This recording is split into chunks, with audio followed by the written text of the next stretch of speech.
सद्बुद्धि, सन्मार्ग और कार्य का संकल्प देना, अडिग रहे विश्वास तुम पर, ऐसा अंतः कर देना, मेरे हृदय में आने में तुम्हें कोई संकोच न हो। हे गुरुदेव, मुझे नजरों से दूर कभी न होने देना। हे गुरुदेव, मुझे नजरों से दूर कभी न होने देना। नमस्कार, गायत्री चिंतन धारा में आप सभी का स्वागत है। आशा है आप सभी स्वस्थ होंगे, प्रसन्न होंगे। मित्रों, आज हम जानने का प्रयत्न करेंगे कि श्राद्ध, तर्पण और पिंडदान किस किस को करना चाहिए, क्या है इसका विज्ञान और क्या है इसमें अंधविश्वास। अगर करें तो क्या होता है और ऐसा नहीं किया तो क्या हो सकता है। मित्रों, क्या करना क्या नहीं करना ये व्यक्ति का निजी विषय है। कोई श्राद्ध तर्पण करे न करे ये उसकी मर्जी, कोई भी कुछ भी करे ये उसका निजी विषय है, हम उस पर टिप्पणी नहीं करेंगे। अनेक हैं जो इनमें विश्वास नहीं करते और ऐसे भी लोग हैं जो रोज नदी तालाब में नहाने जाते हैं तो रोज 3 अंजलि जल अपने पितरों को समर्पित करते हैं।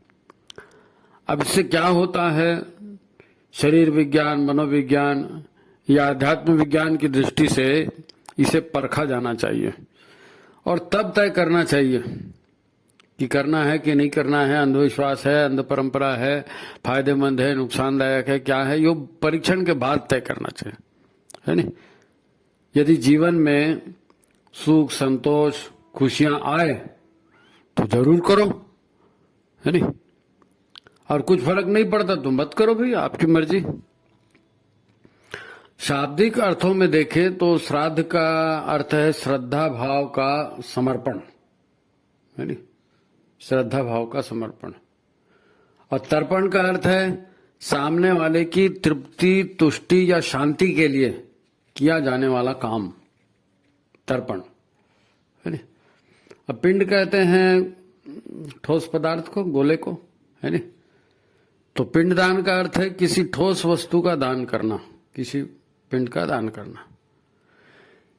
तब ये तो पता चलता है कि यह कोई भूत प्रेत या मौत से खिलवाड़ का काम नहीं है और इससे इतना डरने की जरूरत नहीं है नहीं। ऐसा थोड़ी है कि सफेद की जगह लाल फूल चढ़ा दें तो किसी की मौत हो जाएगी। अरे भाई, जो व्यक्ति मर चुका है, जिसका अंतिम संस्कार हुए वर्षों बीत गए हैं, वो फिर से आके अपने ही खानदान के लोगों का गला घोट देगा क्या? है मरे हुए से तो जिंदा आदमी ज्यादा खतरनाक होता है। बचना है तो जिंदा आदमी से बच लो। जिंदों से डरो भाई, है ना। तो आइए, ये विषय थोड़ा गंभीर है और चिंतन करके देखना, क्योंकि अंधविश्वास और विश्वास में बहुत ज्यादा फर्क नहीं है। विश्वास परीक्षण करके किया जाता है, अंधविश्वास वैसी रखते हैं।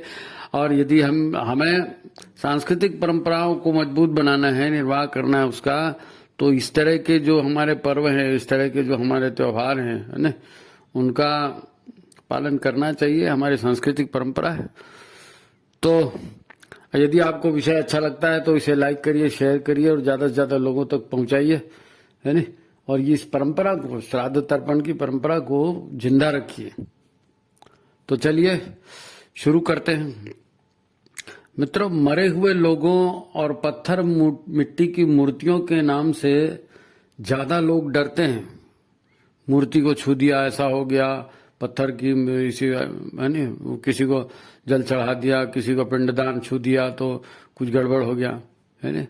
तो जहां अज्ञान है वहीं भय होता है ना। और हम तो अध्यात्म की बात कर रहे हैं। अध्यात्म तो यही कहता है कि संसार के 2 रूप हैं, है ना। संसार में 2 तरह की शक्तियां हैं। एक है स्थूल शक्तियां, एक स्थूल जगत, और दूसरा सूक्ष्म शक्तियां और सूक्ष्म जगत, है नहीं। एक है भौतिक शक्तियां, माने जैसे बिजली, गर्मी, हवा, प्रकाश, चुंबकीय ताकत, ये भौतिक शक्तियां हैं। और दूसरी प्रकार की शक्तियां मानसिक शक्तियां हैं, भावनात्मक शक्तियां हैं। भावनात्मक शक्तियों में बड़ी ताकत होती है नहीं। मनुष्य स्त्री बने कि पुरुष बने, हैं, कैसे हो, आशीर्वाद दें, श्राप दें, ये सब भाव जगत की बातें। तो भाव जगत की शक्तियां, मंत्र की शक्तियां, भावना समर्पण की शक्तियां, संकल्प की शक्तियां, अनेक बहुत सारी सूक्ष्म ताकतें होती है नी। ये सब अभौतिक ऊर्जाएं हैं, अभौतिक ऊर्जाएं। प्राण ऊर्जा भी इसमें एक है, श्रद्धा है, विश्वास है, ये है, संकल्प की शक्ति है। ये सब सूक्ष्म ऊर्जाएं हैं जो मनुष्य के अंतर से उभरती हैं और मनुष्य के जीवन को दिशा देती है। ऐसे ही जीवन के भी दो रूप हैं। एक जीवन का दृश्य रूप है, स्थूल शरीर, दूसरा अदृश्य रूप है, सूक्ष्म शरीर है। शरीर के भीतरी और बाहरी अंग स्थूल शरीर में दिखते हैं, भीतरी अंग भी दिखते हैं, बाहरी भी देखे, भीतरी भी दिखते हैं, बाहरी भी दिखते हैं, है ना।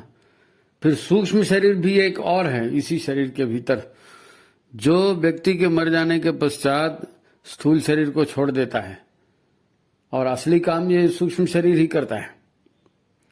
इस शरीर में क्या आता है, सूक्ष्म में इसके अंग क्या है, इसके अंग है मन, बुद्धि, है ना, चित्त, अहंकार, प्राण और चेतना और आत्म तत्व, और ये सब शामिल होते हैं इसमें। तो सारा ब्रह्मांड ही स्थूल और सूक्ष्म ऊर्जाओं और चेतनाओं से मिलकर बना है। ब्रह्मांड पूरा चैतन्य भी है, स्थूल भी है, सूक्ष्म ऊर्जा भी है, सभी। हमारे शरीर और सारे पिंड स्थूल पंच तत्वों से बने हैं। पंच तत्वों से शरीर बना है, सारे पिंड भी पंच तत्वों से बने।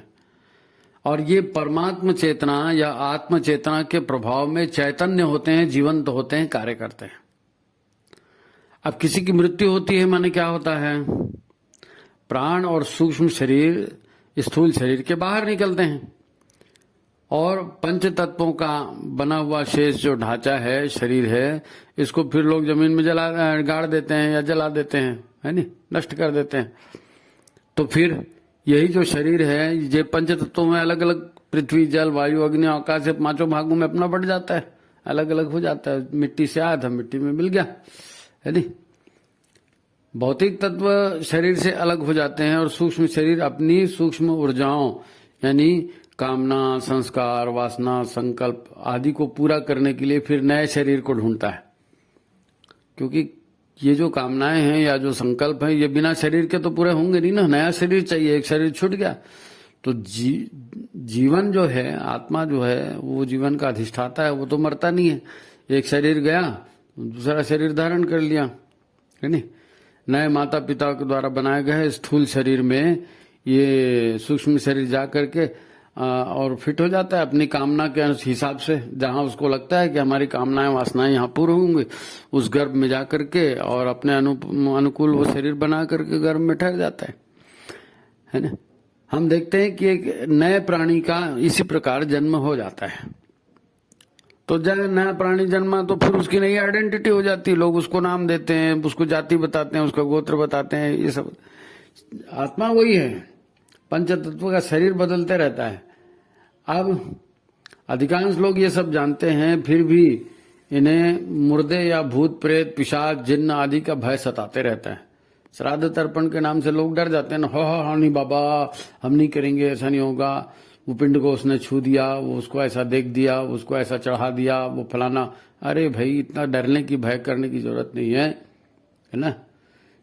श्राद्ध तर्पण से इसीलिए लोग दूरी बना देते हैं, जबकि श्राद्ध तर्पण हम अपने उन दिवंगत रिश्तेदारों की सहायता के लिए करते हैं जिनसे हमारे खुद के आत्मीय संबंध थे, हमारे पिता के, माता के, दादा के, नानी के, इनके आत्मीय संबंध थे। अब वो शरीर छोड़ चुके, उनकी तृप्ति के लिए उनको हम श्रद्धा समर्पित कर रहे थे। उसमें भय वाली तो कोई बात ही नहीं है।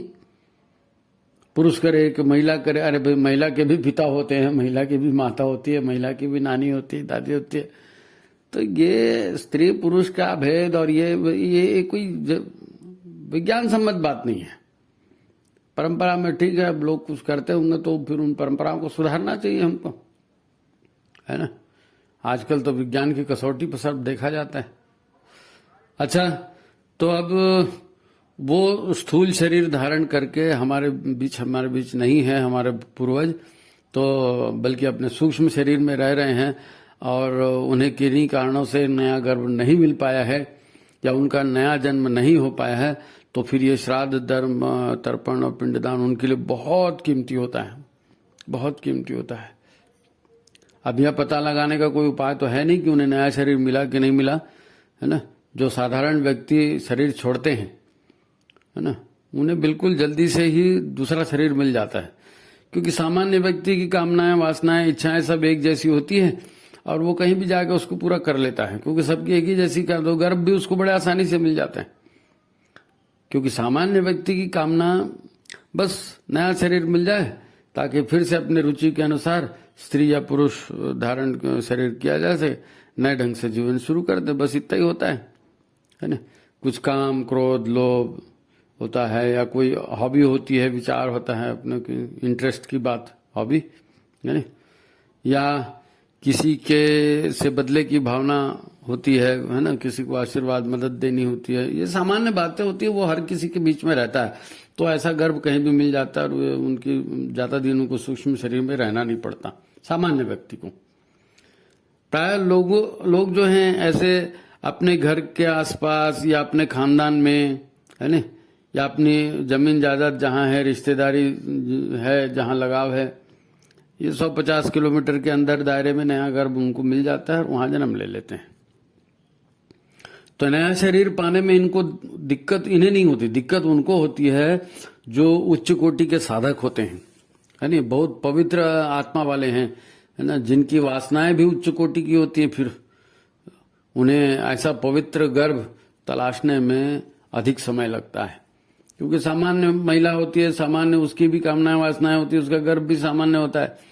अब उच्च कोटि के साधक के लिए उस तरह की माता भी होनी चाहिए ना, उस तरह के पिता भी होने चाहिए, तो फिर उस गर्भ में वो जा सके।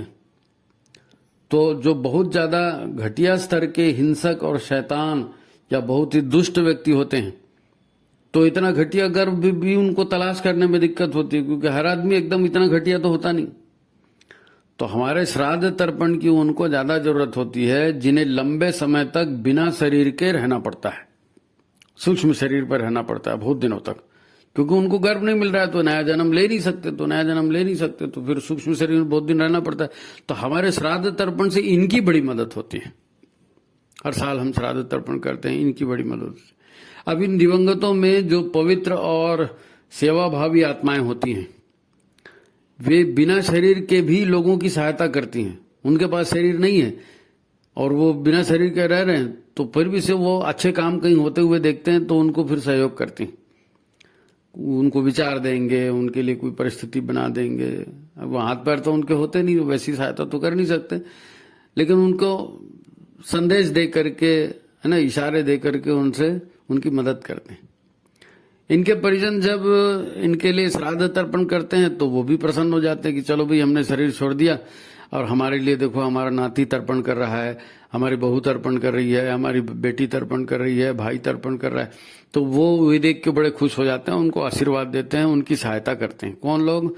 जो पवित्र आत्मा सेवा भावी और अभी अशरीरी जीवन में हैं, तो अशरीरी जीवन भी इनका सुख से कटते रहता है ना।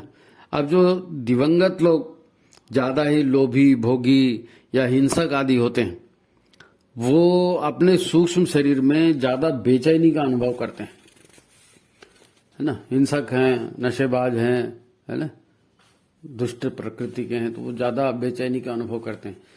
ये लोगों को सताने में इनको आनंद आता है, क्योंकि दुष्ट हमेशा दूसरों को सताने में ही आनंद आता है ना।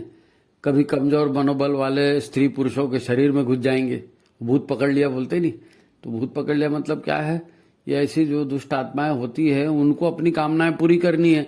अब उनको शरीर तो मिला नहीं, अब बिना शरीर के कामनाएं पूरी होती नहीं, तो किसी कमजोर मनोबल, कमजोर दिल वाले के शरीर में ये लोग घुसने की कोशिश करते हैं और फिर अपनी इच्छा से उसको चलाने की कोशिश करते हैं, है ना, उसके शरीर पे नियंत्रण करके। ऐसे जो दुष्ट होते हैं इनको फिर ये मांस और शराब आदि की इनको बहुत लत होती है, चाहत होती है, परंतु इनके अंग प्रत्यंग होते नहीं। तो फिर ये जो बैगा, गुनिया, तांत्रिक आदि जो होते हैं, ये सब इन्हें मांस और दारू और ये सब समर्पित करके फिर इनसे तरह तरह के अपने काम पूरे करवाते हैं और ये करती भी है क्योंकि इनको भोग का अवसर चाहिए और भोग इनको मिलता नहीं है, तो बैगा तांत्रिक इनको दे करके रिश्वत दे के और कैसे काम कराता है। तो स्वभाव और गुण कर्मों के आधार पर ही ऐसी जीवात्माओं यानी सूक्ष्म शरीर वालों को भूत, प्रेत, पिशाच, चुड़ैल आदि नामों से पुकारते हैं, है नहीं। तो ये अशरीरी योनियां कहलाती है मनुष्य की, अयोनि, अशरीरी योनियां। इनका शरीर नहीं होता लेकिन इनकी फिर उसी तरह की योनि जाती, एक तरह से समझ जाओ। अब इन्हें मनुष्य योनि नहीं मिलती तब तक इन्हें इसी प्रकार अशरीरी योनि में समय बिताना पड़ता है। जब कोई एक आदि दुष्ट माता मिल जाती है तो फिर उसके गर्भ में ये जाते हैं, तो तब तक ये बड़े बेचैन रहते हैं। कभी कभी इनको पश्चाताप भी होता है ना। लोग इनसे डरते हैं, लेकिन डरने की जरूरत नहीं, क्योंकि जो डरेगा उसका मन कमजोर हो जाएगा और कमजोर मन में ये जल्दी आघात पड़ेंगे। इसलिए हमेशा कहते हैं ना, निर्भीक बनो। तो आप निर्भीक बने, निडर रहें तो आपका मन भी मजबूत रहेगा। तो ये दूसरे जो है दुष्ट शक्ति वाले अशरीरी, ये आपके अंदर घुस नहीं सकते, है ना। तो डरने की तो कहीं भी जरूरत नहीं है। हाँ, परंतु इनकी संख्या बहुत कम होती है, इसलिए भी एक कारण है कि डरने की ज्यादा जरूरत नहीं। ये संख्या में बहुत कम होते हैं। प्राय मृतक शरीर ही जो है, जिसकी डेथ हो गई है, प्राय ऐसे लोगों को नया शरीर तुरंत मिल भी जाता है। क्योंकि सामान्य व्यक्ति है, उसको शरीर ढूंढने में दिक्कत नहीं होती। तो इस प्रकार श्राद्ध तर्पण करने से हमारे दिवंगत पूर्वजों को तो राहत मिलती ही है ना। अब हमारे पूर्वज अच्छे थे कि बुरे थे, अब कपड़े लत्ते से थोड़ी पता चलता है। हमारे से अच्छा व्यवहार करते होंगे, बाकी लोगों से खराब करते होंगे, उनका मन अच्छा नहीं होगा, तो वो किसी भी योनि में हो सकते हैं ना। तो बेटे के लिए तो बाप दादा नाना बहुत अच्छी चीज है, दूसरे के लिए हो सकता है वो शैतान हो, है ना।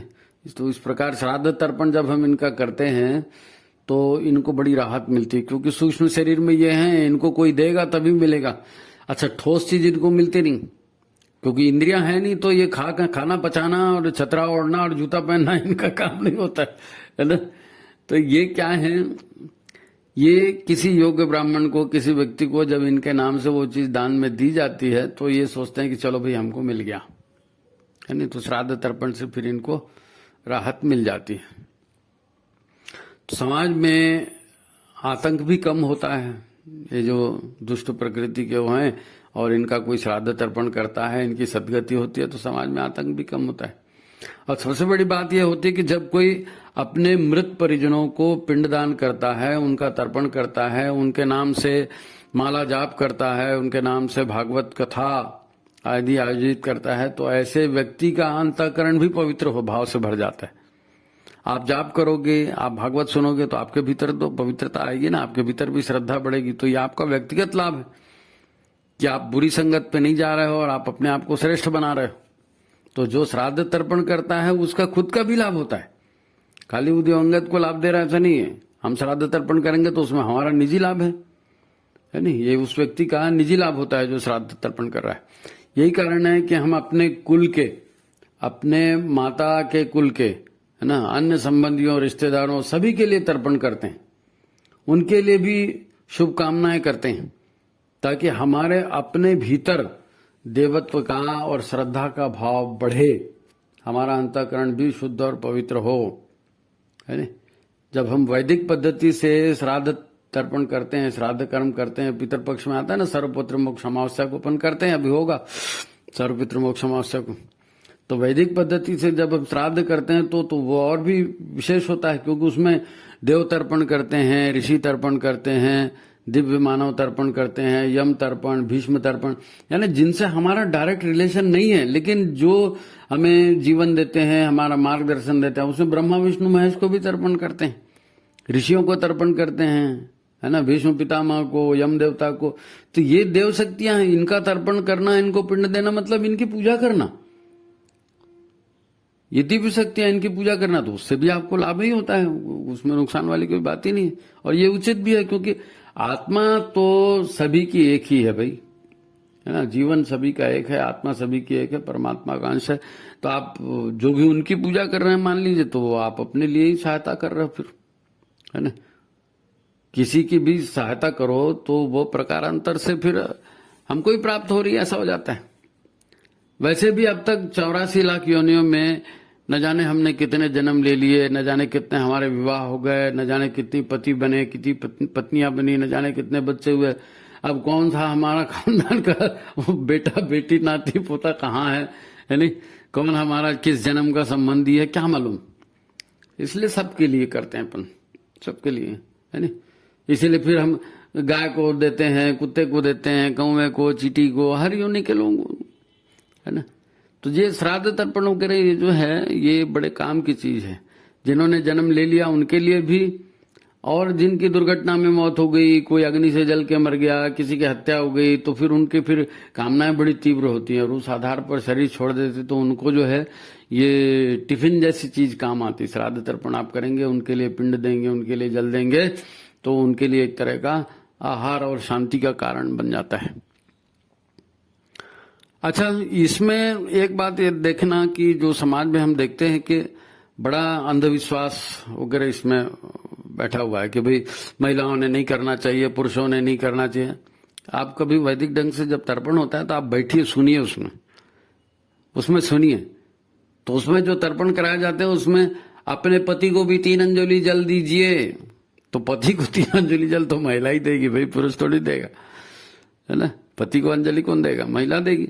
तो महिलाओं को तर्पण नहीं करना चाहिए ऐसा नहीं है, महिलाओं को भी करना चाहिए। आखिर भाई इस जन्म में महिला हो सकता है, पिछले जन्म में पुरुष रहे हो, नहीं मालूम कितनी बार। योनियां तो बदलते रहती है ना, स्त्री पुरुष भावना के हिसाब से शरीर मिलता है, भावना के हिसाब से शरीर मिलता है। तो कोई कभी आत्मा का तो कोई लिंग नहीं होता ना। तो स्त्री भी कर सकती है श्राद्ध तर्पण, पुरुष भी कर सकते हैं श्राद्ध तर्पण, है ना। ये तो पवित्र लोक सेवा का काम है, पूजा का काम है, तो इसमें इस तरह का कोई भेद नहीं होता। अच्छा, कई लोग ये सोचते हैं कि भाई हमारे यहाँ का जो है वो बड़ा भाई करता है, हमारे यहाँ जो है वो चाचा करते हैं, तो वो करते हैं तो हमको करने की जरूरत नहीं। अरे भाई, चाचा के पिताजी थे, चाचा की नानी थी, तो तुम्हारे भी तो पिताजी थे, तुम्हारी भी तो नानी थी। तो तुम्हारी नानी क्या खाली बड़े लड़के को याद करेगी, छोटे को याद नहीं करेगी।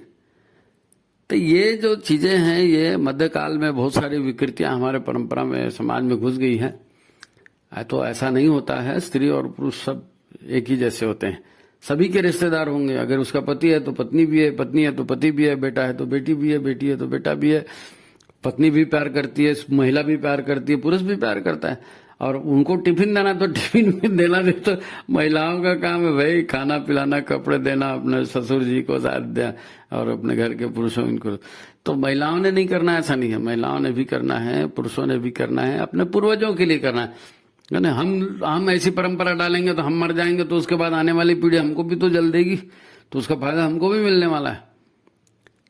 तो इसमें जो दक्यानुसी विचार पुराने जमाने के चल रहे हैं कि हमारे में ऐसा नहीं करते, हमारे में वैसा नहीं करते, तो ये थोड़ा उसको वैज्ञानिक आधार पर जिए। विज्ञान का युग है, समझदारी का युग है, समझदारी को उसको की। एक बार अगर कोई अंधविश्वास पल गया, चल गया, तो लोग उसी को गांठ बांध लेते हैं, उसी में चलते रहते हैं, है ना। तो ये अंधविश्वास से दूर है। श्राद्ध तर्पण अच्छी चीज है, भावनात्मक कृत्य है। और जब हमारे पास शरीर नहीं है और हमको कोई देखने वाला नहीं है, उस समय हमारे उत्तराधिकारी यदि हमारा पोषण करते हैं, तो उसके लिए अगर समाज में व्यवस्था बनाई गई है तो ये बहुत पवित्र काम है।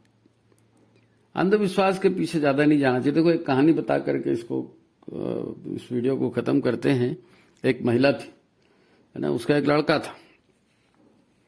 तो अब घर में कोई और था नहीं, महिला और लड़का थे। तो लड़का थोड़ा बड़ा हुआ तो शादी अधिक उसकी करनी थी। उन्होंने, महिला ने जो है अच्छी सी लड़की देखी और उसकी शादी कर दी। अब बहू आ गई घर में, तो बहू घर में आ गई, लेकिन पूजा पाठ वो महिला ही करती थी। तो वो कथा करे, वो हर महीने कथा करती थी, सत्यनारायण कथा। तो उसने एक बिल्ली पाल के रखी थी। अब रोज छोटी मोटी पूजा होती, सत्यनारायण में थोड़ा टाइम लगता है। तो बिल्ली जो है उसके सिर चढ़ी थी, तो बिल्ली आ जाती थी और पूजा के यहाँ इधर उधर सूंघना, इधर उधर हाथ मारना वो करती थी। तो वो जो सासू माँ थी, उसने क्या किया कि बिल्ली को टुकने में रख दिया। बिल्ली आई तो बिल्ली के ऊपर टुकना ढक दिया। अब बिल्ली टुकने के अंदर है। अब इनका पूजा पाठ पूरा हो गया, उसके बाद इन्होंने टुकना हटा दिया, फिर बिल्ली अपनी चली गई। बहू ये सब देख रही थी, बहू ये सब देख रही कि सासू जो है बिल्ली को टुकने में ढाकती है और हर महीने इसकी पूजा करती है। अब कुछ दिन बाद वो सासू जी मर गई, कुछ दिन बाद सासू जी मर गई, तो सत्यनारायण कथा करने के पारे अब वो बहू के आई। अब बहू की सत्यनारायण कथा करने, अच्छा तब तक बिल्ली भी मर गई थी। तो लड़के ने कहा कि भाई माँ के मरने के बाद बहुत दिन हो गया, अभी कथा नहीं करी, तो तू कथा कर दे। तो सारी तैयारी उसने लगाई। अब वो माथा पकड़ के बैठ गई। तो उसका पति आया बाहर से, बोले कैसे माथा पकड़ के बैठा? बोले कथा की पूरी तैयारी कर दी हूँ, लेकिन बिल्ली नहीं मिल रही मेरे को, और जब तक बिल्ली नहीं मिलेगी और बिल्ली को ढांकूंगी नहीं तब तक कथा कैसे होगी। मैंने माँ को देखा है, वो हमेशा जब भी कथा करती थी तो बिल्ली लाती थी, उसको टुकने से ढाकती थी, तब कथा होती थी। अब बिल्ली लाओ तो कथा होगी, नहीं तो नहीं होगी, है ना। तो ये जब लोगों के देखा से कि हमारे यहाँ वो करता है, हमारे यहाँ वो करता है, तो बीच में मुसलमानों के काल में, अंग्रेजों के काल में कुछ ऐसी परंपराएं आ गई, तो उनको अब विवेक बुद्धि से परिष्कृत करना है ना। आध्यात्म विज्ञान का ये युग है, सतयुग का वातावरण बन रहा है। हर व्यक्ति संस्कारित होना चाहिए, हर व्यक्ति सुखी प्रसन्न होना चाहिए, मनुष्य का आचरण देवता जैसे होना चाहिए। तो ये रूढ़ियों को तोड़ना पड़ेगा, अंधविश्वासों को तोड़ना पड़ेगा। नहीं साहब बिल्ली को ढाकेंगे नहीं तो कथा नहीं होगी, तो इस टाइप के अंधविश्वास है, इसको नहीं करेंगे। तो आप आपके क्षेत्र में जहां पर भी होगा, गायत्री पूजन करते हैं, शक्तिपीठ में, प्रज्ञापीठ में करते हैं, या गायत्री पूजन आप सामूहिक रूप से भी श्राद्ध तर्पण करते हैं, तो आप भाग लीजिए उसमें, है ना।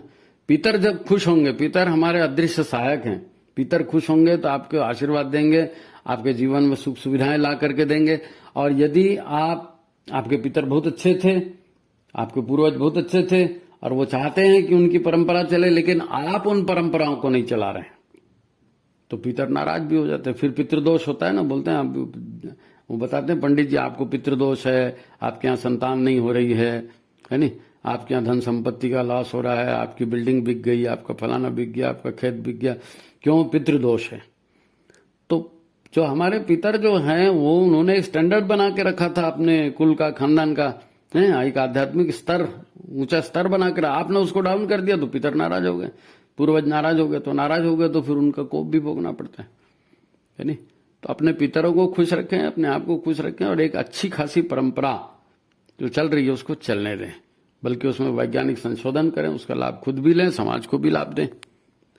तो ये बात है। श्राद्ध तर्पण और पिंडदान किस किस को करना चाहिए? सभी को करना चाहिए, है नहीं। और इसका विज्ञान सरल है, ये श्रद्धा का समर्पण है और पूर्वजों की तृप्ति की बात है।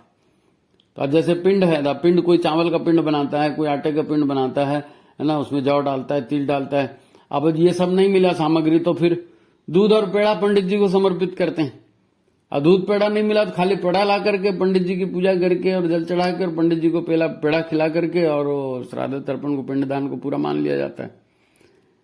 हमारे यहाँ तो ये भी कहा गया कि यदि आपके पास कुछ भी नहीं है, आप बिल्कुल दरिद्र हैं, तो पर भी आप नदी के पास जाइए, नदी के किनारे की मिट्टी खोदिए, उसका पिंड बनाइए और उस पिंड को आप पितरों को समर्पित कीजिए, वो भी पिंडदान माना गया है। तो ये पिंडदान और तर्पण जो है, ये अब वो तो उसका शरीर तो है नहीं, वो खाएगा पिएगा तो नहीं, उनको श्रद्धा चाहिए, प्रेम चाहिए, विश्वास चाहिए, वो उसी आधार पर टिकेंगे। तो अपने पूर्वजों को श्रद्धा देना, उनके आधार पर गाय को, कुत्ते को, इनको खिलाना, उनसे वो प्रसन्न होते हैं।